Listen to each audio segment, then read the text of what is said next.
ایک ڈاکٹر کہتے ہیں کہ میں اپنے کلینک میں ابھی مریضوں سے نمٹ ہی رہا تھا کہ اچانک وہ بچے کو اٹھائے وہ کھلائی ہوئی میرے کلینک میں آئی۔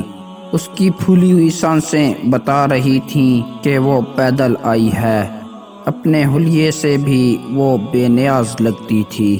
بچے کو بیڈ پر لیٹا کر وہ تیزی سے میری طرف مڑی۔ اس کے کچھ کہنے سے پہلے ہی میں جلدی سے اٹھا اور بچے کا معائنہ کرنے لگا۔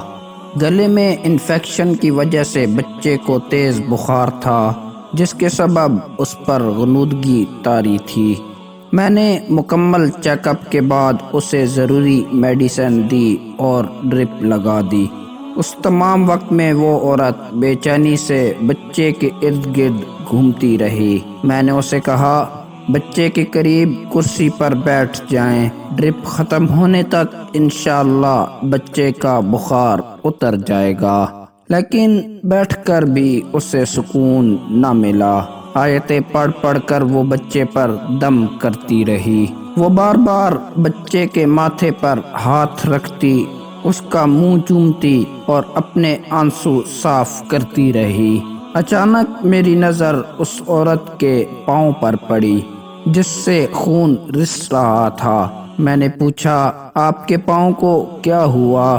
اس نے جھک کر اپنے پاؤں کی طرف دیکھا اور بے دلی سے مسکرا کر بولی، روڈ پر بہت رش تھا، سواری کے انتظار میں دیر ہو جاتی، اس لیے بھاگم بھاگ چلی آئی۔ آپ کا کلینک میرے گھر سے دور تو نہیں ہے؟ میں نے کہا، لیکن یہ خون؟ وہ سر جھکا کر شرمندہ سی ہو کر بولی، گھر سے نکلتے ہوئے جوتی بدلنے کا خیال ہی نہیں رہا۔ گلی کی نکڑ پر موچی بیٹھتا ہے، اس کی دکان کے پاس سے گزرتے ہوئے کوئی کیل اس پلاسٹک کی جوتی میں آ گئی ہوگی۔ میں نے پاؤں قریب کرنے کا کہا، غور سے دیکھا تو واقعی ایک بڑی کیل جوتی سے آر پار ہو گئی تھی، جس کی وجہ سے اس کے پاؤں کے تلوے میں اچھا خاصا زخم آ گیا تھا۔ میں نے نرس کو پاؤں صاف کر کے پٹی کرنے کو کہا۔ جب بچے کی حالت سنبھلی تو اس کی روح میں سکون سا سما گیا۔ وہ بچے کو اٹھا کر جب واپس جانے لگی تو میں نے کہا، آپ کے پاؤں میں اتنا گہرا زخم ہے، کیا آپ کو درد نہیں ہو رہا؟ وہ بچے کو سینے سے لگا کر چومتے ہوئے بولی، ڈاکٹر صاحب، دل میں جب درد ہو تو پاؤں کا کہاں ہوش رہتا ہے۔